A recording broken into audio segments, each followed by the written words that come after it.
जी, आप तो कह रहे थे कि हम वकील हूँ, मेरा 1.5 लाख रुपए का तनख्वाह है, आप काम करने पे क्यों मजबूर हो गए? हाँ, तो तेरे को पता नहीं है, हम लोग सरकारी वकील थे तो 1.5 लाख रुपए सैलरी आता था। पेंशन तो आएगा नहीं। और खट्टर अच्छा। साहब बोलते हैं हमारा राज्य है बहुत गरीब है तो हम पेंशन नहीं दे पाएंगे।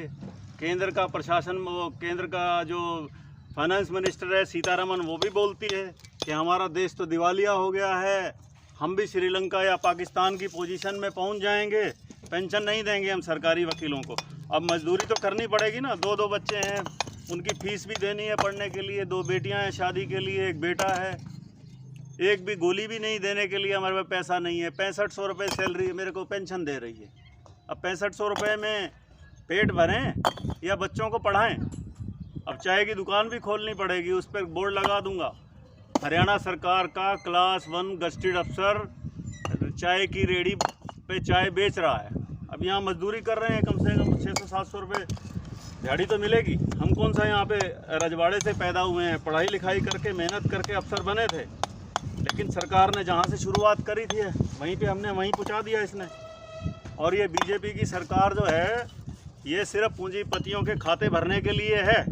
खट्टर साहब बोलते हैं मैंने बड़ी लावणी करी है, बड़ी ये करी है, जरा कदे पेंशन छोड़ेगा क्या?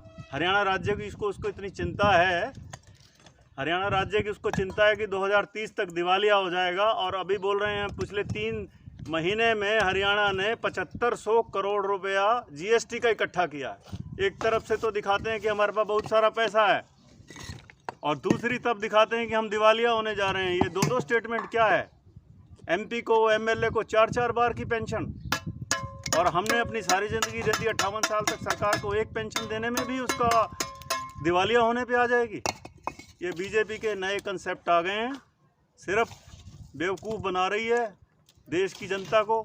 और दोबारा अब लोगों सचेत हो जाओ, वोट की चोट दे दो इनको। जब तक वोट की चोट नहीं दोगे तो ये सुधरेंगे नहीं। कांग्रेस तो इससे लाख दर्जे अच्छे है, कम से कम मुलाजिमों के ऊपर उन्होंने अपना हथौड़ा तो नहीं चलाया। अपनी तिजोरियां भर लो और देश के नागरिकों को कर दो कमज़ोर। हमने जहां से ज़िंदगी शुरुआत करी थी वहीं पे आके पहुंच गए। अब क्लास 1 गस्टेड अफसर है, अब बुढ़ापे में वकालत करेंगे तो वकालत करने में तो 10 साल दोबारा फिर शुरुआत करनी पड़ेगी वहीं से। 6500 रुपये में अगर मैं बीमार हो गया तो इन्होंने आयुष्मान में भी नहीं आएंगे हम तो, पीले कार्ड भी नहीं बनेंगे हमारे, तो हम कहाँ जाएं?